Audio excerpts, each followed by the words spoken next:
بسم الله الرحمن الرحيم قل إن كان آباؤكم وأبناؤكم وإخوانكم وأزواجكم وعشيرتكم وأموال اقترفتموها وتجارة تخشون كسادها ومساكن ترضونها أحب إليكم من الله ورسوله وجهاد في سبيله فتربصوا حتى يأتي الله بأمره والله لا يهدي القوم الفاسقين قال النبي صلى الله عليه وسلم لا يؤمن أحدكم حتى أكون أحب إليه من والده وولده والناس أجمعين۔ عزیزان گرامی، رسول پاک صلی اللہ علیہ وسلم کی ذات اقدس کے امت کے اوپر بہت سے حقوق ہیں۔ ان میں ایک حق ایمان لانا بھی ہے، ایمان بالرسول، ایک حق ادب اور احترام بھی ہے، ایک حق رسول پاک صلی اللہ علیہ وسلم کی تابع داری فرما برداری بھی ہے، ایک حق رسول پاک صلی اللہ علیہ وسلم کی ناموس کا تحفظ بھی ہے۔ لیکن ان سارے حقوق کا دار و مدار وہ محبت پر ہے۔ اگر ایک امتی کے اندر میرے نبی کی محبت نہیں، ایمان بیکار ہے۔ اگر نبی کی محبت نہیں، نماز روزہ بے فائدہ ہے۔ نبی کی محبت نہیں، اطاعت بے فائدہ ہے۔ ان سارے حقوق کا تعلق محبت کے ساتھ ہے۔ اللہ نے قرآن مجید میں خصوصی طور پہ ذکر فرمایا۔ اللہ نے فرمایا قل ان کان آباؤکم وابناؤکم واخوانکم وازواجکم وعشیرتکم واموال اقترفتموها وتجارة تخشون كسادها ومساكن ترضونها احب الیکم من اللہ ورسولہ۔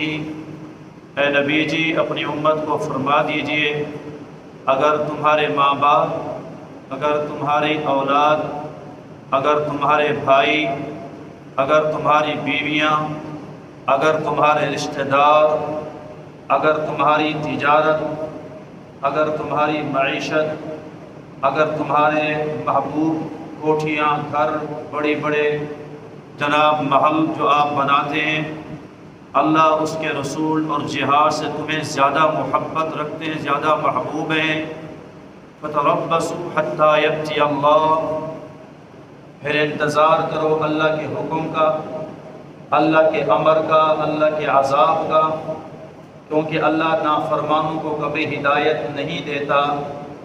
اللہ نے اس میں قرآن مجید کی آیت میں صاف طور پہ ذکر فرمایا، امام الانبیاء کی محبت ماں باپ سے زیادہ ہو، امام الانبیاء کی محبت اپنی اولاد سے زیادہ ہو، اللہ کے نبی کی محبت بھائیوں سے زیادہ ہو، اللہ کے نبی کی محبت بیوی سے زیادہ ہو، اللہ کے نبی کی محبت مال تجارت سے زیادہ ہو، اللہ کے نبی کی محبت گھر کوٹھی سے زیادہ ہو، تب جا کے ایمان کا تقاضا پورا ہوتا ہے۔ اسی بات کو اللہ کے حبیب نے یوں سمجھایا، لا یؤمن احدکم، تم میں سے اس وقت تک کوئی بندہ کامل ایمان کے درجے پہ نہیں پہنچ سکتا، حتی اکون احب الیہ من والدی، جب تک کہ میں اس کو اپنے ماں باپ سے زیادہ محبوب نہ ہو جاؤں، اس کی اولاد سے زیادہ محبوب نہ ہو جاؤں، والناس اجمعین، ساری کائنات سے زیادہ محبوب نہ ہو جاؤں، اس وقت تک ایمان کے کامل درجے کو کوئی امتی پہنچ نہیں سکتا۔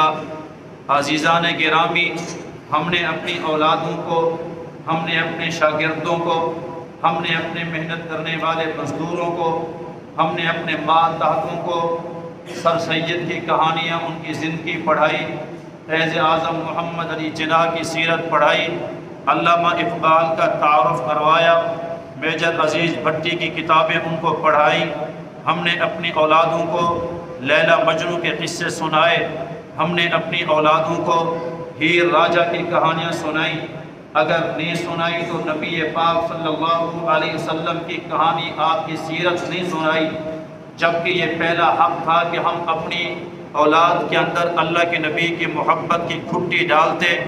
آپ صلی اللہ علیہ وسلم کا یہ بھی فرمان ہے، ادبوا اولادکم علی ثلاث خصال، اپنی اولاد کو 3 چیزیں گھٹی کے اندر پلاؤ، اپنے محبوب کریم صلی اللہ علیہ وسلم کی محبت، وحب اہل بیتی، نمبر 2 میرے اہل بیت کی محبت، وقراءۃ القرآن، نمبر 3 قرآن کی محبت، قرآن کی تلاوت۔ یہ اولاد کا حق تھا کہ ہم گھٹی میں اپنے نبی کی محبت اپنی اولاد کو سکھاتے، اور کیوں نہ ہو سکھانا ضروری تھا۔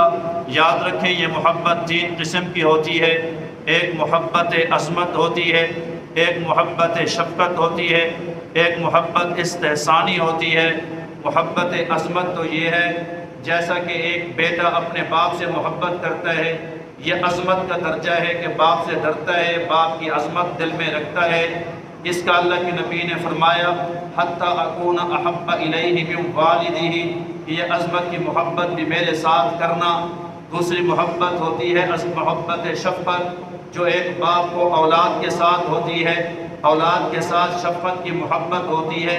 اللہ کے نبی نے فرمایا من والدہ و ولدہ، جیسے اولاد کے ساتھ شفقت والی محبت ہوتی ہے، میں محمد ساری امت میں سب سے زیادہ شفیق اور مہربان ہوں، یہ محبت بھی میرے ساتھ کرو۔ نمبر 3 محبت استحسانی ہوتی ہے، جو عام مخلوق کو دوسری مخلوق کے ساتھ ہوتی ہے کہ آپ کے اوپر کوئی احسان کرے، احسان کی وجہ سے میں آپ اس سے محبت کرتے ہیں۔ اللہ کے نبی اس کائنات میں سب سے بڑے محسن ہیں، ضروری ہے کہ ہم اپنے محسن حقیقی کا احسان یاد کر کے ان کے ساتھ محبت کریں۔ ہر ایک درجے کی محبت وہ اللہ کے نبی کے لیے ہے۔ محبت ہم کیوں کرتے ہیں؟ محبت 3 وجہ سے کی جاتی ہے۔ نمبر 1 اس کے جمال کی وجہ سے، نمبر 2 اس کے کمال کی وجہ سے، نمبر 3 اس کے اندر جناب خوبیوں کی وجہ سے۔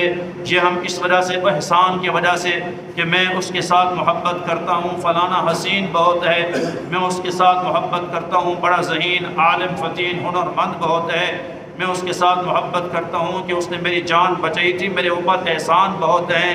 فرمایا کہ یہ تینوں چیزیں اللہ کے نبی سے ہمیں ملی ہیں۔ کائنات کے سب سے بڑے کمال والے وہ محبوب کریم صلی اللہ علیہ وسلم کی ذات ہیں۔ آدم تا عیسیٰ جتنا نبیوں کو اللہ نے کمال دیے تھے، وہ سارے کے سارے کمال اللہ نے اپنے حبیب پیغمبر کو دیے تھے، بلکہ وہ کمال جو اللہ نے باقی نبیوں کو نہیں دیے، وہ کمال بھی اللہ نے اپنے حبیب پیغمبر کو عطا فرمائے۔ جیسا کہ قرآن مجید کسی نبی کو اللہ نے نہیں دیا، محبوب کریم صلی اللہ علیہ وسلم کو اللہ نے عطا فرمایا۔ جیسے ختم نبوت کا تاج کہ سارے نبی تھے، میرے نبی خاتم الانبیاء، باقی نبیوں کے سر پر نبوت کا تاج، میرے نبی کے مبارک سر پر ختم نبوت کا تاج، باقی پیغمبر امام، میرے اور آپ کے پیغمبر امام الانبیاء۔ اللہ تعالیٰ نے آپ کو فرمایا ہے کافۃ للناس کہ ساری کائنات کے لیے میرا محبوب پیغمبر نبی بن کر آئے ہیں۔ اللہ نے باقی نبیوں کو زمین کا نبی بنایا، میرے آپ کے پیغمبر کو اللہ نے عرش بری کا بھی نبی بنایا، کسی کو اللہ نے ساقی کوثر نہیں بنایا، میرے آپ کے پیغمبر کو اللہ نے ساقی کوثر بھی بنایا، شافی بیشر بھی بنایا۔ وہ کمال جو اوروں پیغمبروں میں نہیں تھے، اللہ نے وہ پیغمبر کو بھی عطا وہ کمال بھی پیغمبر کو عطا فرمائے، بلکہ اس سے بڑھ کر جو اور امتوں کو کمال نہیں ملے، اللہ نے اپنے حبیب پیغمبر کی امت کو وہ کمال بھی عطا فرمائے۔ اسی طرح جمال میں بھی دیکھا جائے تو اللہ کے نبی کے جمال جیسا کوئی جمال نہیں، کمال جیسا کسی میں کمال نہیں۔ اللہ کے نبی کے جمال کی بات کی جائے کسی پہ گھنٹے صرف ہو جائیں، جمال بھی تقاضا کرتا ہے کہ پیغمبر کے ساتھ محبت کی جائے، کمال بھی تقاضا کرتا ہے کہ پیغمبر کے ساتھ محبت کی جائے۔ اللہ کے نبی کے احسان کی وجہ سے بھی ہمیں حق ہے کہ ہم حضور کے ساتھ محبت کریں۔ اللہ کے نبی کی وجہ سے ہمیں اللہ نے قرآن نصیب فرمایا، اللہ نے ایمان نصیب فرمایا، اللہ تعالیٰ نے روزہ پیغمبر صلی اللہ علیہ وسلم نصیب فرمایا، اللہ نے مکہ مدینہ نصیب فرمایا، اللہ نے حضور کی برکت سے یہ ساری چیزیں ہمیں نصیب فرمائی، تو حضور ہمارے محسن بھی ہیں، حضور با کمال بھی ہیں، حضور با جمال بھی ہیں۔ یہ سارے تقاضے اس بات کی طرف ایک ایمان والے کو لے کر جاتے ہیں کہ اسے سچی محبت امام الانبیاء صلی اللہ علیہ وسلم سے ہو۔ اللہ کے نبی سے محبت کیسی ہو؟ میں آپ کو مثالیں دینے کے لیے اصحاب پیغمبر کی سیرت سناؤں گا کہ نبی پاک صلی اللہ علیہ وسلم کے صحابہ نے اپنی جان سے زیادہ، اپنی اولاد سے زیادہ، ماں باپ سے زیادہ، ساری کے ناز سے زیادہ محبت حضور پاک صلی اللہ علیہ وسلم سے کی ہے۔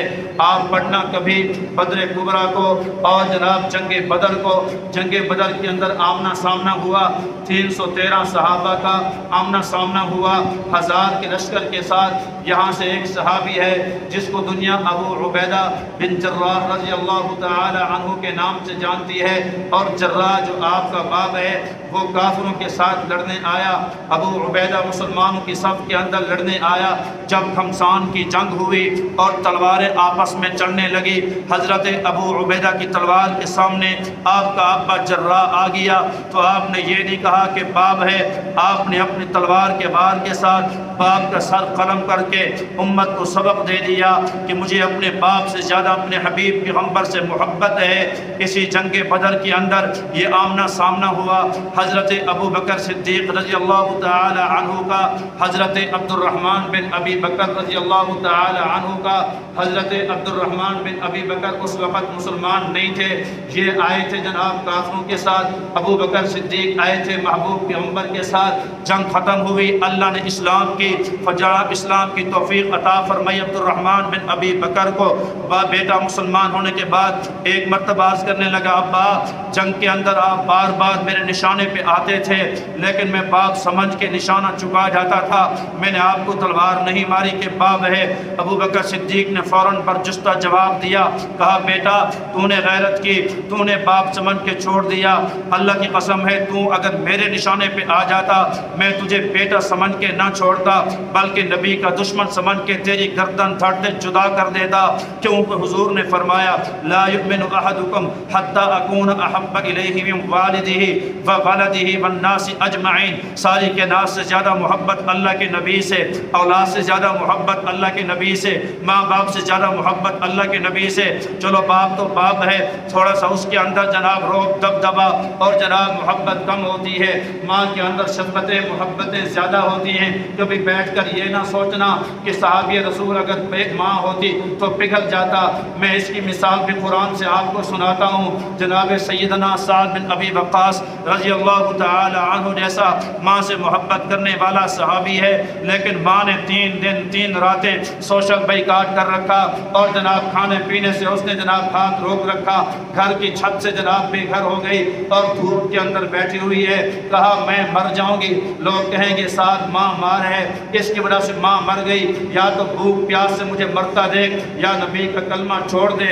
سیدنا سعد بن ابی وقاص کو اللہ کے نبی نے قرآن سنایا، وَإِن جَاهَدَاكَ عَلَىٰ أَن تُشْرِكَ بِي مَا لَيْسَ لَكَ بِهِ عِلْمٌ فَلَا تُطِعْهُمَا۔ دنیا میں خدمت کا حکم ہے، لیکن یہ نہیں کہ ماں باپ تجھے کہیں شرک پر، تو شرک پر آمادہ ہو جائے، پھر ماں باپ کی بات تو نے نہیں مانی۔ یہ سعد بن ابی وقاص گیا، ماں کے قدموں کے اندر بیٹھا اور کہا اماں تیرے اندر ایک جان ہے، اللہ کی قسم ہے تیرے اندر 100 جانیں ہوتی، میرے سامنے تڑپ تڑپ کر بھوکی پیاسی مر جاتی نکل جاتی، تب بھی میں پاک پیغمبر کا کلمہ نہ چھوڑتا۔ یہ ہے اللہ کے نبی سے سچی محبت۔ صحابہ نے اپنی اولادوں کو گھٹی کے اندر سچی محبت سکھائی تھی۔ میرے محبوب پیغمبر صلی اللہ علیہ وسلم ہجرت کی رات تشریف لے گئے، جب گھر پہنچے تو حضرت ابو بکر صدیق کے بچے بیٹھے ہوئے ہیں۔ اللہ کے نبی سے صدیق نے پوچھا حضور کیسے آنا ہوا؟ کہا صدیق اکبر کو حضور نے فرمایا صدیق تیرے بچے بیٹھے ہیں، ان بچوں کو ذرا ادھر ادھر کر تاکہ راز کی بات بتاؤں۔ ابو بکر صدیق نے عرض کیا حضور اہلی اہلو کا، میرا خاندان آگ کا خاندان ہے، میں نے ان کو آگ کی محبت کی گھٹی پلائی ہوئی ہے، آپ فکر نہ کریں۔ محبوب کریم صلی اللہ علیہ وسلم نے ہجرت کا راز فاش کیا، بتایا کہ ہم نے ہجرت کرنی ہے۔ آپ کے اہل خانہ سن رہے ہیں، ہجرت ہو گئی۔ واقعہ مشہور، ابو جہل آیا، کہا اسماء یا جان دینے پہ تل جا یا نبی کا راز بتا دے۔ حضرت اسماء رضی اللہ تعالی عنہا نے جواب دیا تھا کہ جان تو جا سکتی ہے لیکن پیغمبر کا راز فاش نہیں ہو سکتا ہے۔ تھپڑ کھائے، خون بہایا، لیکن آپ نے پیغمبر کا راز فاش نہیں کیا۔ جب یہ غار ثور کے اندر پہنچی، غار ثور کے اندر مرم پٹی کی ہوئی تھی، چہرہ چھپایا ہوا تھا، بار بار پیغمبر فرمائے اسماء میری بیٹی خیر تو ہے، بار بار چہرہ چھپاتی ہے۔ صدیق نے جب دوپٹہ ہٹایا، دیکھا تو مرم پٹی ہے، کان پھٹا ہوا ہے، زخمی ہے اور چہرہ زخمی ہے، خون ہلکا ہلکا جس رہا ہے۔ پاک پیغمبر نے پوچھا اسماء کیا ہوا؟ ساری وقت جو ہے کارگزاری سنائی۔ سیدنا صدیق اکبر رضی اللہ تعالی عنہ کی بیٹی کی یہ باتیں سن کر پیغمبر نے فرمایا تھا صدیق تو غار ثور کے اندر وفا کر رہا، تیرا خاندان گھروں کے اندر وفا کر رہا، واقعی تو نے اپنے خاندان کو پیغمبر کی محبت کی گھٹی سکھائی ہوئی ہے۔ اگر آپ نے محبت سیکھنی ہو صدیق اکبر سے سیکھ لینا۔ صدیق نے غار ثور کے اندر سانپ کو جناب اس کھرری کے ساتھ بند کیا ہوا تھا، ایڑی کے ساتھ بند کیا ہوا تھا، وہ ڈنگ کو برداشت کرتا رہا لیکن پیغمبر کو تکلیف نہ ہو، وہاں سے اپنا پاؤں نہیں ہٹایا۔ اگر آپ نے سیکھنی ہو محبت صدیق اکبر سے سیکھ لینا۔ سیدنا ابو بکر صدیق رضی اللہ تعالی عنہ مدینہ منورہ پہنچے اور جناب وہاں مسجد قباء جہاں پر موجود ہے، یہ محلہ قباء تھا، وہاں پر پاک پیغمبر بھی جلوہ افروز ہیں اور سارے کے سارے مدینے والے پیغمبر کے استقبال کی خاطر والہانہ محبت کے انداز میں وہاں سے پیغمبر کی قدم بوسی کے لیے آ رہے ہیں۔ سورج چڑھتا گیا، دھوپ بڑھتی گئی، کچھ لوگوں نے پیغمبر کو دیکھا ہوا تھا، آ کر نبی سے پہلے مصافحہ کرتے، کچھ لوگوں نے نبی کو دیکھا ہوا نہیں تھا، وہ آ کر صدیق سے پہلے مصافحہ کرتے اور پاک پیغمبر سے بعد میں مصافحہ کرتے۔ صدیق کی محبت نے یہ برداشت نہ کیا کہ لوگوں کو مغالطہ لگے، آپ اٹھے اور اپنی چادر اتاری، چادر اتار کے آپ نے پیغمبر پہ سایہ کر دیا تاکہ امت کو پتہ چل جائے کہ جو نیچے بیٹھے ہیں وہ مخدوم کائنات ہیں، جو پیچھے کھڑا ہے وہ خادم ہے اس پیغمبر کا۔ صدیق اکبر کو آپ پڑھو تو محبت سمجھ میں آئے گی۔ جب آپ نے اسلام کا اعلان کیا، مکہ کے اندر آپ نے اعلان خطبہ دیا تو آپ کو اتنا مارا گیا کہ آپ کا چہرہ مبارک سوج گیا تھا، صبح سے لے کر شام تک ہوش نہیں آیا، خاندان والے بلواتے رہے، کان سنتے نہیں تھے، زبان بولتی نہیں تھی، آنکھ دیکھتی نہیں تھی۔ شام ہوئی، آنکھ کھلی تو سب سے پہلا جملہ آپ نے یہی کہا اماں میرے پیغمبر کا کیا حال ہے؟ نہ آپ نے فرمایا تھا نہ کچھ کھاؤں گا نہ کچھ پیوں گا جب تک اللہ کے نبی کی زیارت نہ کر لوں گا۔ پھر وہ آئی ام جمیل حضرت عمر بن خطاب کی بہن، وہ آپ کو اٹھا کر لے گئی تھی۔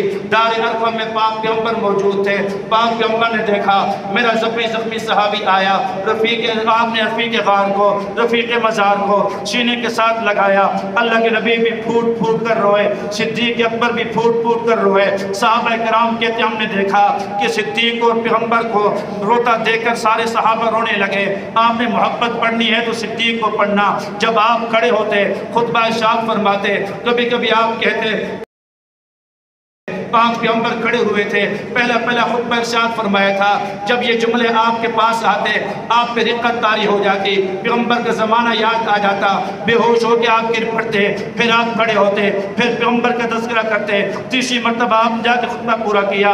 محبت پڑھنی ہو صدیق کی وفا پڑھنا۔ جب اللہ کے نبی کا انتقال ہوا آپ فرما رہے تھے لوگوں آج میری کمر ٹوٹ گئی ہے، اور یہ وفا ہی تو تھی جب صدیق کی چارپائی پہن رکھی گئی، اعلان ہوا میرے محبوب ایک رفیق دوسرے رفیق کے ساتھ محبت کے اندر وہ جناب یہاں دفن ہونا چاہتا ہے۔ پاک پیغمبر صلی اللہ علیہ وسلم کا روضہ طاہر کا دروازہ خود بخود کھل گیا اور وہاں سے آواز آئی ادخلوا الحبیب الی حبیبہ، ایک یار کو دوسرے یار کے ساتھ داخل کر دیا جائے۔ اپنے پیغمبر کی محبت دیکھنی ہو عمر بن خطاب رضی اللہ تعالی عنہ کو پڑھنا کہ پاک پیغمبر صلی اللہ علیہ وسلم سے حضرت عمر بن خطاب کو کس قدر محبت تھی۔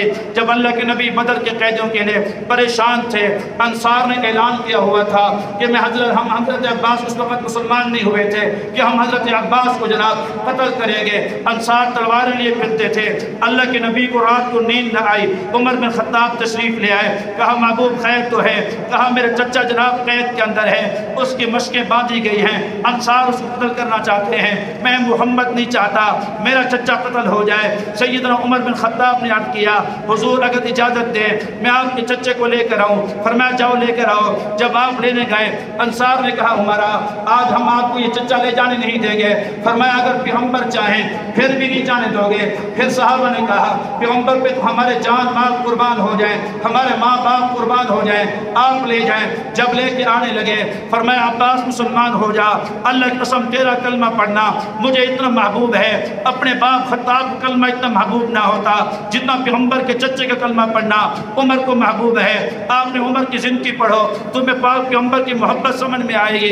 اللہ کے نبی کا انتقال ہوا، یہی آدمی تھا جو تلوار لیے کھڑا تھا، کہہ رہا تھا کون ہے جو پیغمبر کے انتقال کی بات کرے، میری تلوار اس کا فیصلہ کرے۔ آپ نے محبت پڑھنی ہو عثمان بن عفان کو پڑھ لینا۔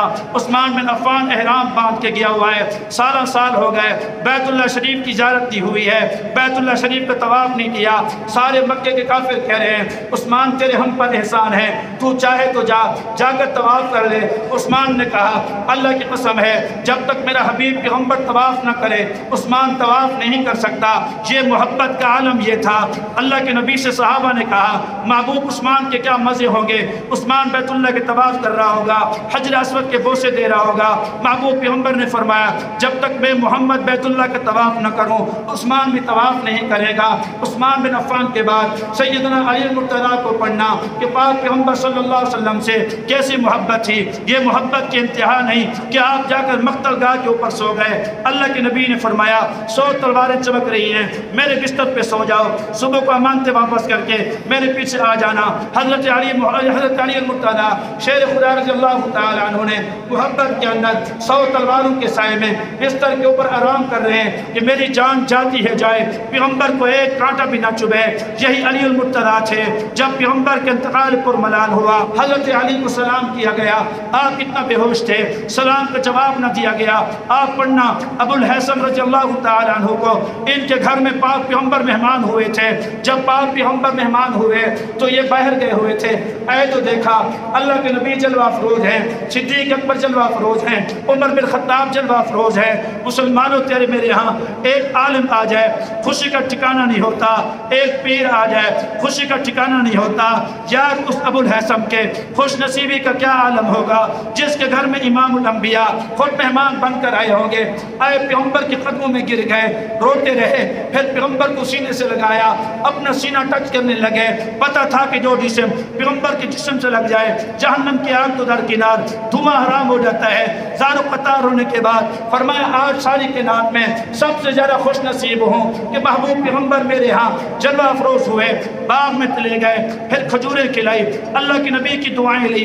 ابو محذورہ کو پڑھو جس نے اپنے بال بڑھا رکھے تھے، کسی نے سوال کیا بال کٹاتے کیوں نہیں ہو؟